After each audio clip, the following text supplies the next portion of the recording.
So I've just finished planting this bed, and I've used some of the principles that I've said throughout the other videos in terms of trying to get colour contrasts between the different main colours. So I've tried to follow some of those principles and make quite distinct blocks and also stripes really in the design, so that we get something that our eye can follow through.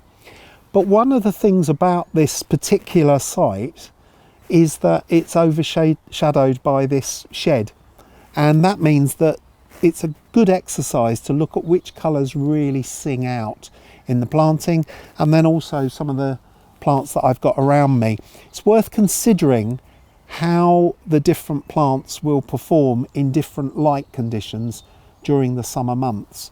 So the thing about summer is that it gives you, particularly when the sun's out, it gives you really extremes of light and shade, and that distinction is quite strong in the summer. As soon as the sun goes in, the contrast evens out a little bit more, so it's not so extreme.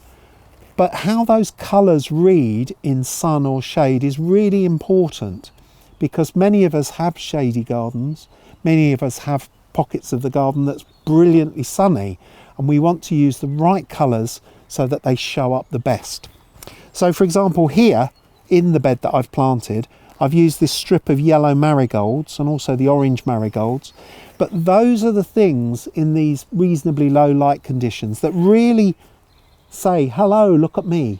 So even in part shade, then those bright yellows really sing out. They're also the last thing, the last colour as it were, to disappear, along with whites. So last thing in the evening light, it's white and yellow that are really the last colours that you'll see before the light goes so low that you won't be able to see the colour at all. So these colours in shade are really useful. You can also use pale tints of other colours quite successfully. So this pink, for example, will show up really well in shady conditions or part shady conditions. Not as well as the white, and actually not as well as the yellow. So this pale yellow, this pale lemon yellow will sing out really well as well in the shady conditions. Pure clean whites that reflect as much natural daylight as possible are really useful to use in low light level conditions. And then we move on to some of the more unusual plants. So for example, this petunia, which has been bred with these stripy sort of humbuggy type flowers, really pretty. If you plant this in a shady spot, and as you watch the light levels get lower, the only thing that will show up will be the yellow stripes. The pinky bits between will disappear in low light conditions.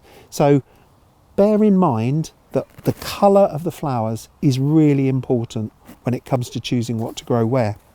The other thing that will show up really well are some of the paler foliage coloured plants. So these silver helichrysum and this buttery coloured helichrysum, both of these will sing out really well in lower light conditions. They don't do in deep shade. They really prefer some light for part of the day to do really well, but they'll show up well in lower light levels. Now compare those with some of the colours I've got on the other side of me, and these verbena, for example, a very, very strong red here that will equally show up quite well because it's got quite a lot of yellow in that colour. And that will show up quite well till quite late in the evening, and then all of a sudden it will disappear. It's almost like the colour will be switched off, but this strident red will show up really well, whereas this plummy red here of this verbena, that will disappear in shadier conditions. So again, just that subtle nuance between the two colours. Both lovely colours, both very vibrant, but one will show up for longer, and that's that red there. And then I've brought two pelargoniums here as well that are really interesting. So this is a really traditional bright orangey red pelargonium, or zonal pelargonium, or geranium as we call them. But this colour will last really a long time until the light levels go down quite low in the evening. It'll still be singing out quite late at night, sort of quite tropical looking. But then look at this pink here.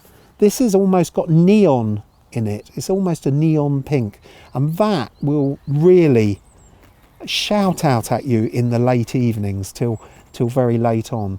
So the way I do it is I sort of half squint at the flowers and look and see, when I've reduced the amount of light that's going into my eyes, I can make out which are the colours that are really going to sing out when the light levels are low.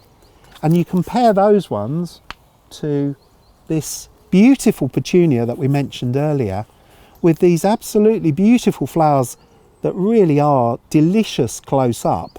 But as soon as we put that into lower light level conditions, this will just disappear completely. So if you want your garden to look colourful as long as possible during the day and as late at night as possible, then choose the lighter, brighter colours, because they're the ones that will sing out.